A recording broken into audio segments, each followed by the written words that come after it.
হাই friends, কি খবৰ? মই আয়ুষ ৰং চেনেলত সম্প্ৰচাৰিত হৈ থকা পৰিত ধাৰাবাহিকখনৰ আজিৰ খণ্ডটো চাবলৈ বহুত বেছি ইণ্টাৰেষ্টিং হ'ব। কিয়নো যোৱাটো খণ্ডত মনীষাই সিহঁতৰ কাৰণে একো কৰা নাই বুলি প্ৰজ্ঞাৰ মাকৰ আগত কৈছিল। আৰু তেতিয়া প্ৰজ্ঞাই প্ৰমৰ যে চকুশাল জীউৰ পৰা মাকে দিয়াইছিল সেই কথাটো কৈছিল। আৰু তোক বেয়া বুলি কোৱাৰ কাৰণে মোক মায়া আৰু বাই গালি পাৰিছিল বুলি কৈ তই আৰু ইয়াত থাকিব নালাগে। ইয়াৰ পৰা গুচি যা বুলি কৈ বস্তুবিলাক আনি বাহিৰত পেলাই দিছিল আৰু মই এনেকে ইয়াত থাকিবলৈ অহা নাছিলোঁ। নেক্সটবাৰ এনেকে খালী হাতে ওলাই নাযাওঁ পম যাৰে সন্তান নহওক কিয়, বৰ্তমান বিভূতি ফুকনৰ সন্তান। গতিকে সি সমান ভাগ পাবই লাগিব বুলি কৈ ওলাই যোৱা দেখিবলৈ পাব। আজিৰ খণ্ডটোত মনীষাই পম আৰু বিভূতি ফুকনক লৈ ঘৰৰ পৰা ওলাই যাব আৰু তেতিয়া প্ৰজ্ঞাই মাকৰ আগত সিহঁত গ'ল ভালেই হ'ল। নহ'লে এতিয়াই সিহঁতে সম্পত্তি বিচাৰিছিল বুলি মাকক প্ৰজ্ঞাই কৈ থাকিব আৰু তেতিয়া মাকে এয়া সম্পত্তি আমাৰেই নহয়, আমি আকৌ তাইক কেনেকৈ ভাগ দিম বুলি প্ৰজ্ঞাক ক'ব।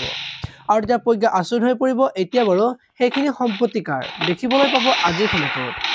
ইফালে আকৌ বিভানে আজি ৰিদ্ধিমাৰ ওচৰত যাব আৰু প্ৰজেক্টটোৰ কাৰণে ৰিদ্ধিমাক ডকুমেণ্টখিনি বিচাৰিব। আৰু তেতিয়া ৰিদ্ধিমাই ফাইলটো বিভানক দিব আৰু এই কামখিনি আজিৰ পৰা অনুভূতিয়ে চোৱা চিতা কৰিব বুলি বিভানক ক'ব। আৰু তেতিয়া বিভান আচৰিত হৈ পৰিব, এতিয়া বাৰু বিভানে কিবা খেল খেলিব নেকি দেখিবলৈ পাব আজিৰ খণ্ডটো। ইফালে আকৌ বিন্দু আৰু অনু একেলগে কথা পাতি থাকিব আৰু আজি ঘৰত অহা ল'ৰাজনে যে সেইদিনাও যে বিন্দুৰ মোবাইলটো দোকানত এৰি থৈ অহাৰ কাৰণে আনি দিছিল সেই কথাটো অনুৰ আগত কৈ থাকিব। আৰু সেইখিনি সময়তে দেউতাক আহিব আৰু তেতিয়া দেউতাকে গালি পাৰিব। আপোনালোকে পৰিত ধাৰাবাহিকখন চাই কেনেকুৱা পায় কমেণ্ট কৰি জনাব। আৰু যদি আপোনালোকে এতিয়ালৈকে চেনেলটো ছাবস্ক্ৰাইব কৰা নাই তেতিয়াহ'লে চেনেলটো ছাবস্ক্ৰাইব কৰি ভিডিঅ'টোত এটা লাইক কৰি দিব। ধন্যবাদ।